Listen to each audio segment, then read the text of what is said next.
Assalamualaikum warahmatullahi wabarakatuh. Sampurasun. Bertemu lagi dengan saya Anggi Giri Production dalam acara Ngopi Ngobrol Perkara Ilmu.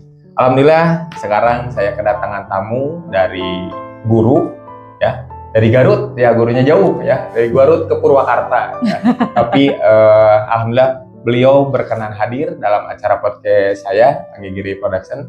Mudah-mudahan beliau bisa memberikan pencerahan, bisa memberikan inspirasi bagi calon guru dan pendidik lainnya. Oke, kita sambut dengan tepuk tangan Teh Risa Wismalia ya? Iya, betul. Guru dari STN 2 Selawi, Garut. Semangat, Risa.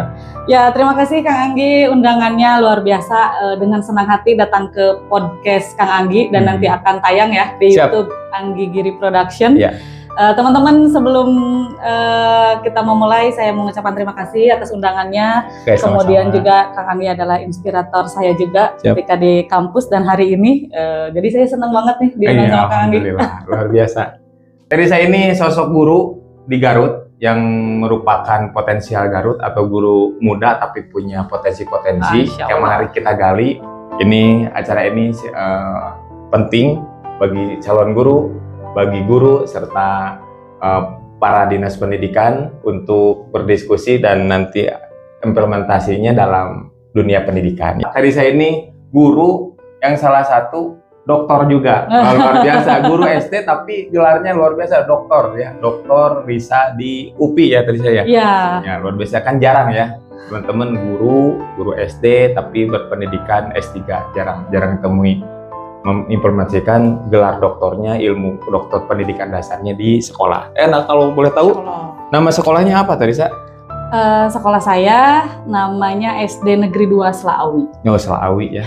Selawi, Kabupaten Garut. Kabupaten Garut. Tapi asli bukan dari Garut kan tadi saya ini?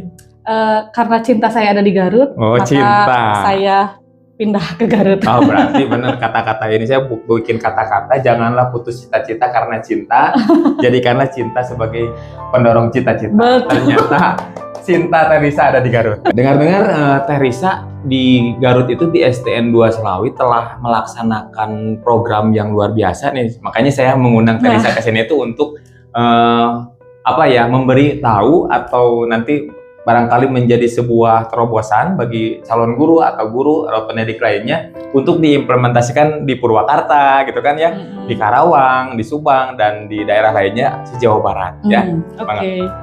Jadi Kang Anggi kemarin sebenarnya ini udah 2 tahun yang lalu saya mencoba menerapkan sebuah program dan ternyata itu dampaknya luar biasa, maka kita publikasikan begitunya. Nama programnya itu adalah Sekolah Berbasis Potensi. Apa itu potensi itu? Kenapa berbasis potensi, bukan berbasis karya, bukan berbasis seni gitu ya? Ya betul. Silakan Teresa. Jadi Kang Anggi, Sekolah Berbasis Potensi ini why potensi? Karena kita sebagai guru menyadari bahwa anak didik kita adalah seorang manusia dan manusia itu pasti memiliki potensi begitu. Jadi stereotipnya biasanya anak yang cerdas itu di mata pelajaran tertentu eksak gitu ya. Tapi sebenarnya anak itu memiliki potensi di luar mata pelajaran atau di luar akademik. Mungkin tadi ada potensinya di seni, ada di musik, ada di bahasa, ada di sosial, atau ada di naturalis begitu ya. Jadi kenapa potensi? Karena kita menyadari bahwa peserta didik kita itu adalah manusia yang punya potensi. Wah, luar biasa. Tapi potensi ini ada miripnya dengan kecerdasan nggak? Menurut kecerdasan Gartner kan ada 9 kecerdasan. Itu mirip kecerdasan sama juga dengan potensi anak. Jadi potensi yang kita gali memang saya menggunakan yang Gartner itu. Jadi anak-anak ngisi instrumen, tapi instrumennya mengarah ke 8 kecerdasan jamak yang Gartner itu. Iya, teringat di UPI dulu waktu kuliah ada kecerdasan Gartner dari Kang Mubi gitu ya. Iya, alhamdulillah. Ternyata diimplementasikan oleh Teresa di Garut, luar biasa ya. Terus selama ini bagaimana? Apakah ada kendala atau pandangan pelaksanaan berbasis potensi itu di sekolahnya bagaimana? Kalau kendala tentu ada, karena mungkin tadi ya belum begitu ya, belum semua guru misalnya gini, belum semua guru memahami bahwa setiap anak memiliki potensi. Atau ada guru nih yang udah paham bahwa potensi anak itu banyak. Yang tadi misalnya kalau ngambil yang Gartner berarti 8 kecerdasan jamak itu. Tapi ada guru yang bingung, instrumennya pakai apa nih? Gimana cara saya tahu anak ini potensinya apa gitu ya? Pakai instrumen apa? Jadi misalnya dia udah tahu beberapa potensi atau kecerdasan, tapi cara ngujinya gimana? Nah, di sekolah berbasis potensi ini kita mengeluarkan buku panduan yang sudah dihakikan untuk para guru bisa mengimplementasikan sekolah berbasis potensi. Oke, mantap ya. Sudah hatam ternyata Bu Teresa ya tentang kecerdasan jamak ini. Nah, urgensi melakukan berbasis potensi ini apa? Jadi pentingnya Teresa mengimplementasikan berbasis potensi ini di Garut itu bagaimana? Kan apakah Garut kurang potensinya atau potensinya tidak terukur atau bagaimana? Sebenarnya urgensinya itu adalah karena saya mengajar di SD, Kang Anggi, jadi penting untuk mengetahui potensi anak sejak dini begitu ya. Untuk apa? Ya tentu kalau jangka panjangnya itu untuk hidup dia, untuk masa depan dia, sehingga contoh aja begini Kak Anggi. Misalnya Kak Anggi di kampus nih nanya mahasiswa yang masuk jurusan PGSD, alasannya karena apa sih rata-rata? Misalnya apakah karena dia senang, apakah karena dosennya Kang Anggi misalnya gitu ya, di UBP ada Kang Anggi, atau karena orang tua, karena apa? Tapi jarang orang yang punya alasan. Kenapa misalnya mau jadi guru misalnya?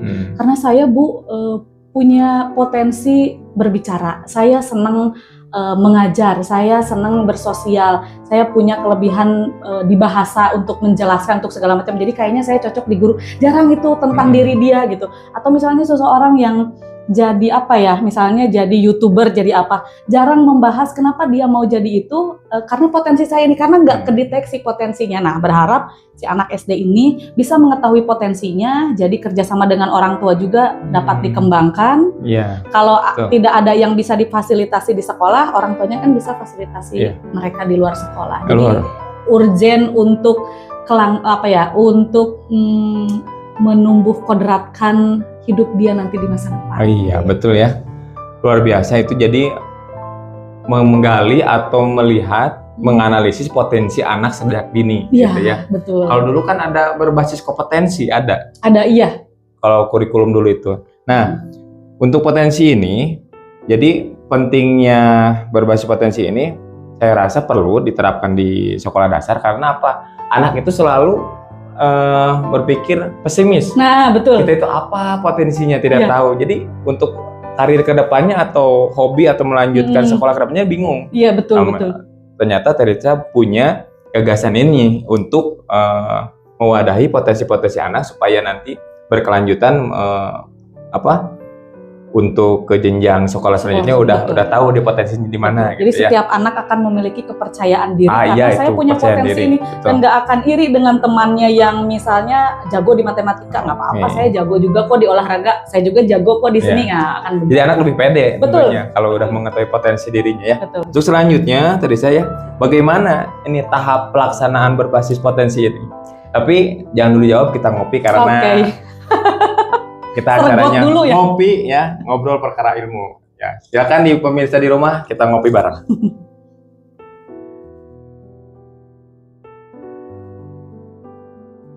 Tadi terkait berbasis potensi, bagaimana nanti Teresa itu pelaksanaannya atau tahap-tahapan pelaksanaannya untuk melaksanakan, mengimplementasikan di sekolah itu?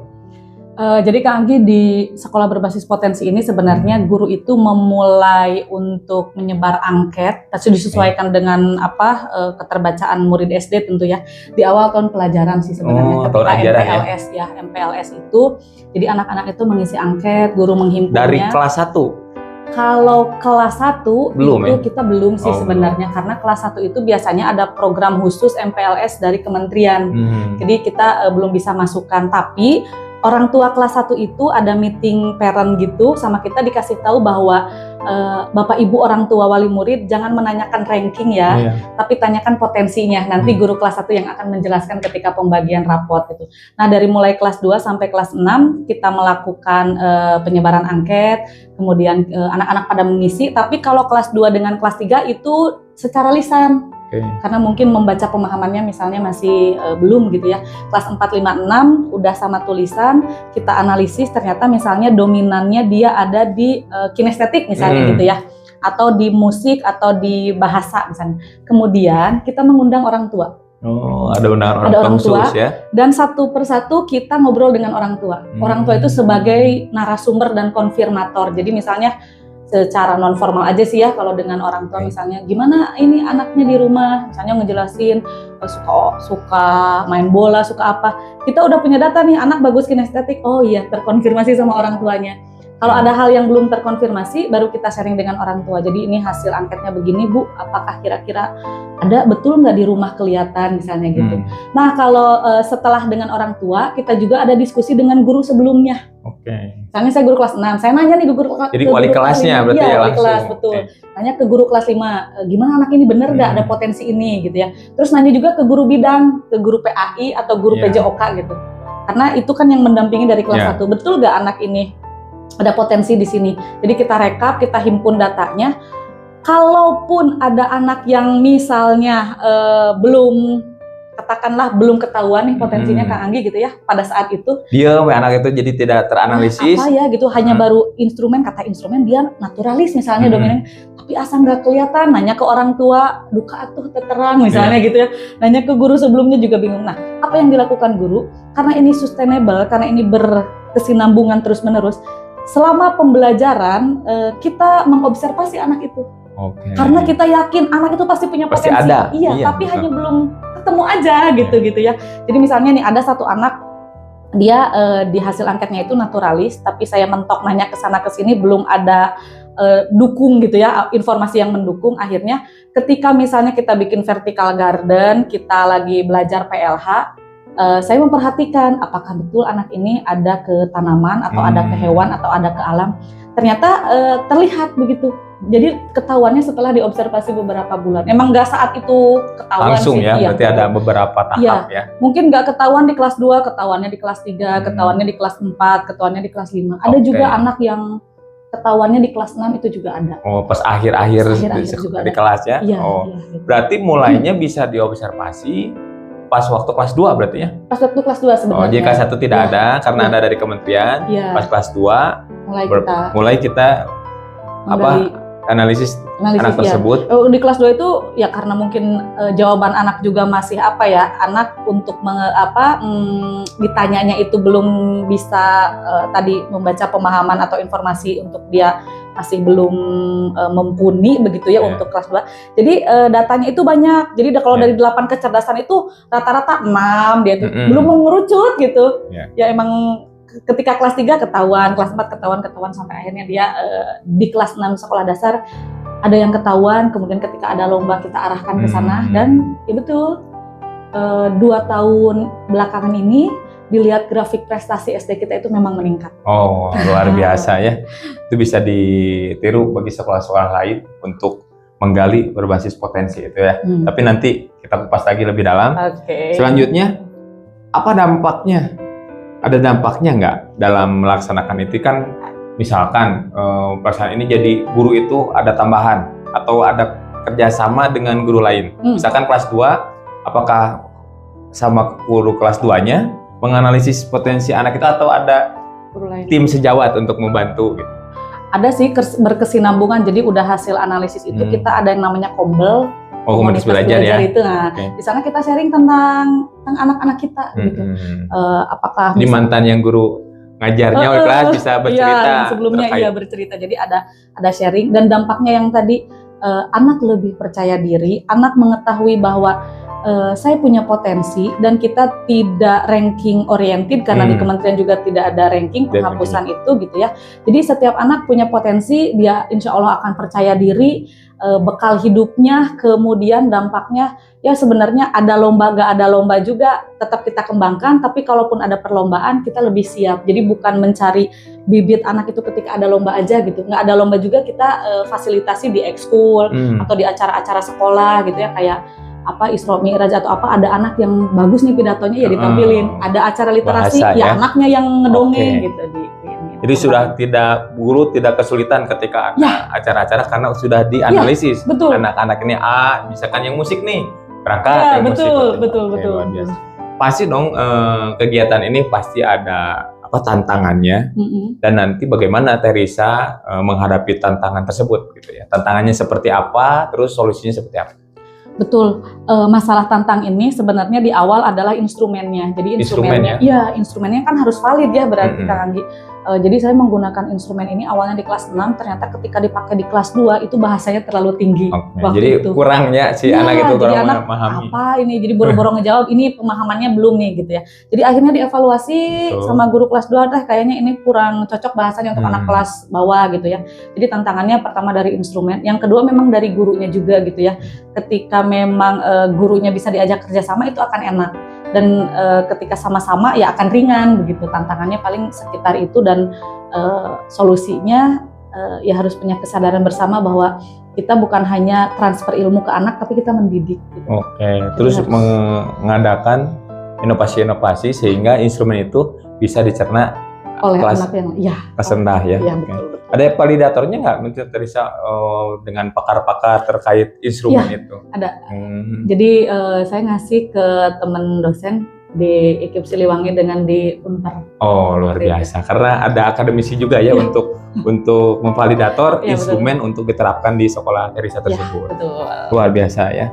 Nah terus bagi pemirsa nih, jika ingin mengadopsi atau mengimplementasikan yang berbasis potensi itu, bagaimana? Itu ada biaya atau untuk menerapkannya mudah atau gimana itu? Mudah aja. Paling biayanya hanya kalau mau difotokopi, paling fotokopi instrumen. Instrumen aja. Tapi sebenarnya ada satu sekolah yang dia nyobain begitu ya, dia pakai Google Form karena mungkin anak-anaknya ke teknologinya misalnya sudah punya HP sendiri dan lain sebagainya, itu bisa di Google Form. Tapi kalau masih manual ya biaya itu paling hanya untuk fotokopi aja sih sebenarnya. Jadi tidak memakan biaya yang banyak ya untuk menerapkan ini. Betul. Cuman yang penting adalah satu kemauan guru tersebut untuk berinovasi dan mengimplementasikan tersebutnya, sehingga guru tersebut bisa menganalisis siswa-siswa tersebut potensinya di mana ya. Betul. Jadi murah teman-teman less cost. Jadi kalau untuk menerapkan ini mudah ya. Tinggal kemauan yang paling penting. Betul. Oke, selanjutnya pengembangan ke depan nih. Karena kan kalau kita menerapkan di SD itu kalau monoton itu akan tergerus lagi dengan penerapan-penerapan baru dari luar. Nah, bagaimana pandangan Teresa pengembangan ke depannya terkait berbasis potensi ini? Sebenarnya ada mimpi besar terkait dengan program ini. Pertama mungkin instrumen yang sudah kita buat dengan sangat sederhana ini dan manual ini, berharap suatu hari mungkin bisa didigitalisasi misalnya, atau biasanya rekap anaknya itu Kang Anggi ini masih manual ke orang tua. Kertas berarti. Kertas, kartu gitu ya ke orang tua. Karena memang orang tua di sekolah saya kebetulan untuk handphone mungkin ada yang punya, ada yang HP-nya satu dipakai banyakan, atau misalnya HP-nya ada kuotanya yang ini. Jadi kita lebih mudah untuk tatap muka langsung sebenarnya. Tapi mungkin di sekolah yang lain sudah lebih efektif dan fleksibel. Jadi sebenarnya kalau ada nih orang yang bisa sampai bikin aplikasinya di digitalisasi, itu kayaknya bisa mengefektifkan juga untuk di sekolah-sekolah yang memang sudah tidak memakai hal-hal yang berbasis paper atau yang manual begitu sebenarnya. Betul sih, pengembangan sekarang kan pembelajaran mendalam juga kan digitalisasinya ada, terus mitra yang paling penting. Nah ini Teresa udah mengembangkan mitra bersama orang tua berarti, keluarga sekolah dan orang tua. Belum ke tanah digitalisasinya berarti untuk pengembangan ke depannya dalam pemanfaatan dan berbasis potensi ini dengan menggunakan digital, sehingga tidak fotokopi lagi berarti gitu. Membuat Google Drive atau Google Form untuk anak-anak bisa mengisi langsung berarti. Betul. Jika itu juga anak-anaknya punya HP semua, tadi kan ada di Garut atau di sekolah HP-nya satu untuk berlima atau satu berkeluarga. Atau misalnya kalau sekolahnya udah punya Chromebook, kan Chromebook itu betul bisa dimanfaatkan. Saya belum dapat. Belum dapat. Jadi mudah-mudahan ini nanti pemerintah. Amin. Jadi kalau sekolah yang udah punya Chromebook, kemudian aplikasinya sudah ada, itu kan lebih enak. Bisa ya, lebih. Betul. Oke ya. Pertanyaan terakhir Teresa ya. Kenapa sih Teresa melakukan ini? Itu kan sedangkan kan di guru-guru lain hanya berpasrah menerima apa penerapan yang dari pemerintah gitu. Tapi Teresa ada project atau riset untuk menerapkan berbasis potensi ini? Kenapa alasannya? Dan terinspirasi dari apa gitu bisa melakukan ini? Sebenarnya alasannya Kang Anggi, alasannya simpel. Karena saya sayang sama anak-anak. Sayang ya sama anak-anak. Saya sayang. Sama yang di Garut sayang? Sayang banget. Oke, jadi sama anak-anak sayang ya? Sayang banget, sayang banget. Karena saya menyayangi murid saya ingin membantu mereka menyiapkan diri mereka, hidup mereka, masa depan mereka, walaupun kontribusinya kecil mungkin ya. Betul. Tapi setidaknya mungkin mereka nggak akan ingat materi pelajaran yang saya kasih gitu ya. Tapi bagaimana kita memperlakukan mereka, bagaimana oh iya dengan ibu ini katanya potensi saya ini, kayak tadi Kang Anggi ingat, oh Prof Mubi bilang ini, nah kan guru kita memperlakukan kita itu pasti mereka akan ingat. Jadi alasannya saya sayang sama murid saya ingin mereka mengetahui potensi mereka sejak dini sehingga mereka menghadapi kehidupan itu dengan bahagia begitu, nggak bingung begitu. Itu sebenarnya kalau alasan mendasar. Alasan lainnya ya karena ini tugas saya, karena ada ide, karena itu alasan besar. Yang faktor utamanya Teresa memiliki peduli dan sayang terhadap murid saya, peserta didik atau murid ya. Sekarang mah kan kontaknya murid ya. Murid, betul. Peserta didik nggak ada, diganti murid ya. Jadi sayang terhadap murid sehingga Teresa melakukan penerobosan ini, mengimplementasikan berbasis potensi ya. Okay. Terus tadi Kang Anggi bilang inspiratornya siapa gitu ya. Jujur ini inspiratornya adalah guru saya sendiri. Jadi dulu ketika saya SD, saya SMP, saya SMA, guru saya pernah melakukan mungkin tidak terprogram, nggak ada kata-kata sekolah berbasis potensi, tapi guru saya melakukan penggalian potensi dan saya sebagai siswa waktu itu sadar potensi saya sejak kecil begitu ya, karena diarahkan oleh guru. Oh ternyata diarahkan oleh guru, kemudian ini tuh enak banget gitu, jadi ingin ngasih ke murid kita juga. Jadi inspiratornya guru saya. Guru, kalau boleh tahu siapa nama gurunya? Ibu Rosida Amalia, Dr. Rosida Amalia dengan Ibu udah Deda. Dokter juga? Iya. Sekarang SMP. masih ada? Masih ada. Masih ada. Boleh salam-salam buat gurunya. Ibu Rosi sama Ibu Deda, makasih banyak. Luar biasa. Ini yang bener-bener ngegali sampai nganterin lomba, sampai ke tingkat nasional segala macam. Karena ketemunya sama Ibu Deda dengan Ibu Rosi. Itu guru sewaktu SD, SMP? Oh SMP. Kelas 1 SMP. Jadi ketika SMP, Teresa juga merasakan sosok guru itu paling penting ketika kita dimengerti oleh gurunya. Iya, betul. Oke, luar biasa ya teman-teman, pemirsa Anggi Giri Production. Mungkin ada kata-kata atau sepatah kata buat peserta YouTuber Anggi Giri Production dari Teresa ya sebelum kita akhiri podcast ini. Oke. Ada bagi calon guru, karena saya di samping sebagai pembawa acara atau podcast di Anggi Giri Production, saya juga sebagai dosen, dosen di Universitas Buana Perjuangan Karawang, mengampu di prodi PGSD, mencetak calon guru. Nah, gitu. Mudah-mudahan Teresa ada pesan dan kesan buat pemirsa, bagi calon guru, baik bagi guru, baik bagi yang lagi S2 pendidikan dasar, baik yang S3 pendidikan dasar, karena saya melingkup semua aspek itu. Silakan Teresa. Bapak Ibu semuanya, kita ingat kata Ki Hajar Dewantara dalam bukunya bahwa menjadi seorang guru itu adalah mendidik. Mendidik itu bukan hanya mendidik murid, tapi kita sedang mendidik rakyat Indonesia. Wah, luar biasa. Itu kata Ki Hajar Dewantara. Tugas guru itu adalah mendidik rakyat Indonesia. Mungkin yang kita hadapi hari ini, anak-anak itu yang, apalagi saya di SD gitu ya, yang masih mungil, masih polos, tapi sebenarnya ini adalah yang akan mengisi bangsa ini. Jadi ketika seorang guru sedang mendidik murid, itu sama dengan mendidik rakyat Indonesia. Mau dijadikan apa Indonesia ini, kita yang mendidiknya. Oke, luar biasa. Nanti bisa tema selanjutnya kita podcast mendidik bukan mendadak. Betul.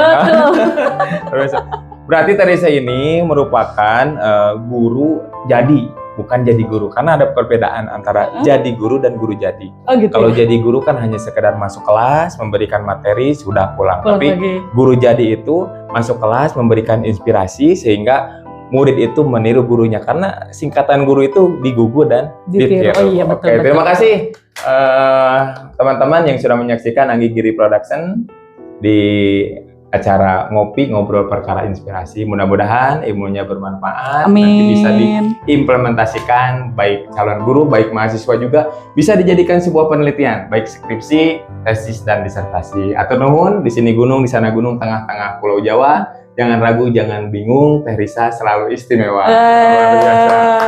Bangga jadi guru, jangan lupa di subscribe and like, comment.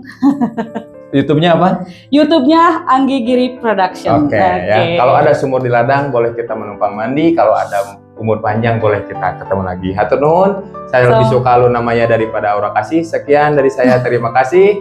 Negara kita negara hukum dan patuh. Assalamualaikum warahmatullahi wabarakatuh. Sampurasun. Rahayu. Ah,